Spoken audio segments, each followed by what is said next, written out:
Alex Buell, Director of Fencing Operations here at Notre Dame, but also Notre Dame fencing alum.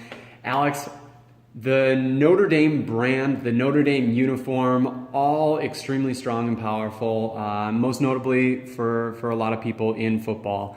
But anyone in the fencing community also knows that Notre Dame does a lot of things differently compared to a lot of the other schools. We see here before us some of that excitement with your uniforms. Walk us through what Notre Dame does to gear out your team. Yeah, my pleasure. So this is what we like to think of as the first truly top-to-bottom branded uniform in college fencing. And there's a few different elements that are unique to what we do. First off is we have the patches on both shoulders, which we feel is really important. The rule actually within fencing, it's a bit of a misconception that like the patch only on the back sleeve. That's actually, it's an advertising rule at the international level. It doesn't apply to collegiate fencing. The key is a safety issue, which we get around. We make sure that the patches are sewn professionally. It's just like football. This is a tassel twill patch, so they're very durable. If you look in real close, the patches are sewn on extremely tight. The rule states that it can't be anything that can catch a tip, and we take that very seriously in making sure that our uniforms every year, when they go out, they meet that criteria. And that's really important for us because when people take pictures of our fencers, or if we're on TV or whatever the case may be, we like to have those logos on both shoulders, just like our football team. So you can see it from any angle. It's like that's Notre Dame, immediate recognition. The other thing that we do related to that is with our saber lames. We use these, we get them stenciled actually exactly in the same location. As a former saber fencer myself, I always really, when I was in school, we had to have like a logo on the hip or on like the back of the mask, somewhere where it wasn't conductive, and it was never in the same location as the foil and epee fencers. And as a saber fencer, as a former football player, I'm like, no, we're a team. It should all be in the same location. So we like having our saber logos in the exact same location on our lames as well. So everything's like super consistent across all weapons for the team. Oh, absolutely. It's two logos on one on each shoulder, and it's on foil epee saber across the board. So when we go out on the strip and you look down, when we're competing, it's like you can pick us out pretty easily. With that alone, that's before we get into some of the other elements that we have going on in our uniform as well. The masks also on the same consistency, and as a saber fencer, are consistent between all three weapons as well. The two things that are really noticeable from a distance that really stands out is that our masks are gold, like our football teams, and evocative of the Golden Dome here on our main building. With foil epee, that's a lot easier to get around. We work with, whether it be with our partners at Leon Paul that we work with, and do some powder coating for us with the masks, or with a mask like an absolute mask or a all-star Goldman mask. That's more of a painting process we do on our end, but we achieve this nice gold color that, frankly, on my end, I'm always worried about tweaking. Gold's a very difficult color to get correct. We had a pretty good one last year. I think we're going to do a little bit more tweaks this year.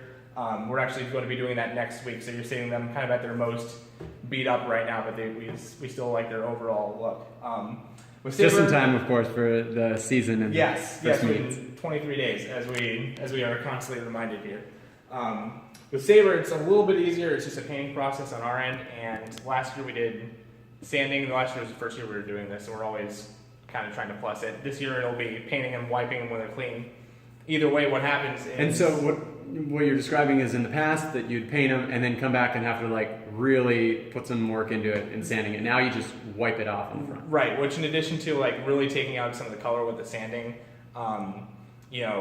to make sure that it meets the armor's requirements, it takes off a lot of color. It's a lot of work.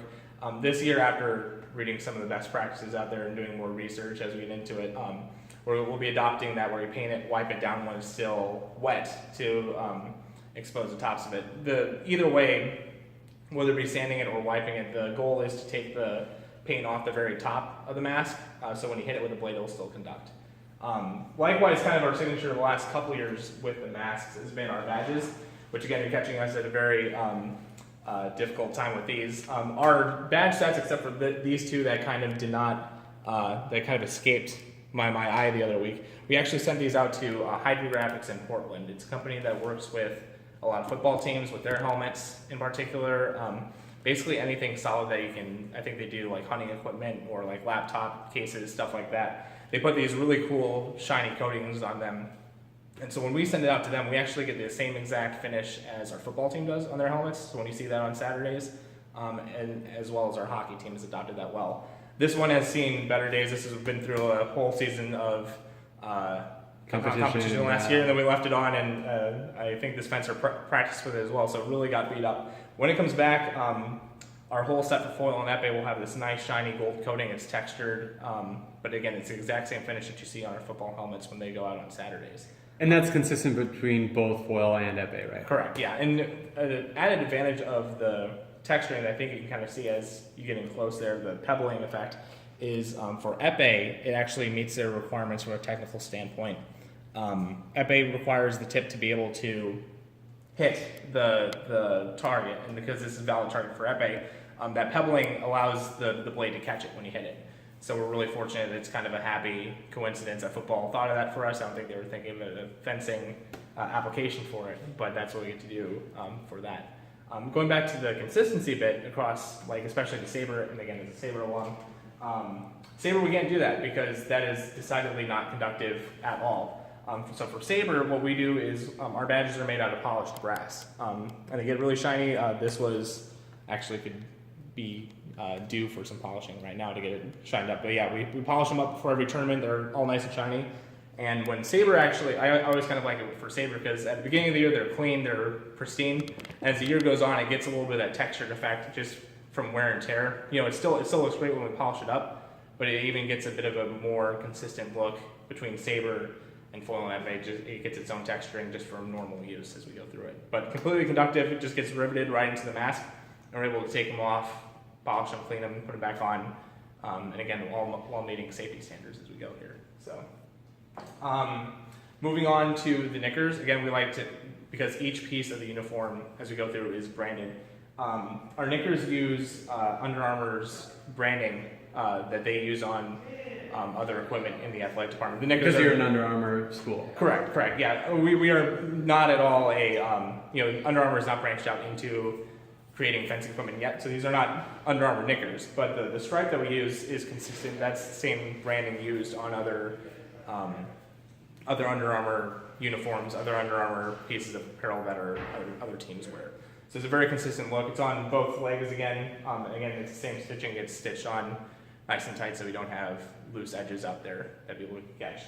We also get the ACC logo on the trailing hip that's embroidered into the pant. And again, we are proud to be a part of the ACC. It's the only Power 5 athletic conference in the NCAA that sponsors fencing as of a couple years ago now.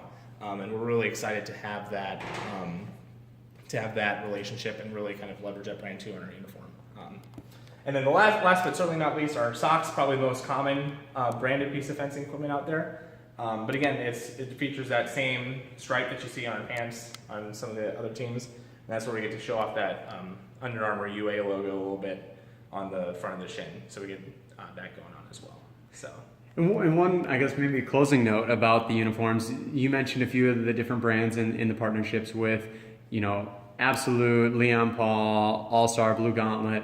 So am I hearing that, unlike the Under Armour partnership with Notre Dame, fencing has a bit more latitude in choosing uniforms that are like the best fit with your athletes? Yeah, precisely. So we have no necessarily exclusive licensing deal with a manufacturer. What we do have is we partner with numerous vendors. So we're able to supply basically any fencing equipment that a fencer could prefer, what they prefer. And again, it is a team sport, but at the collegiate level, which is one of the things I like most about it.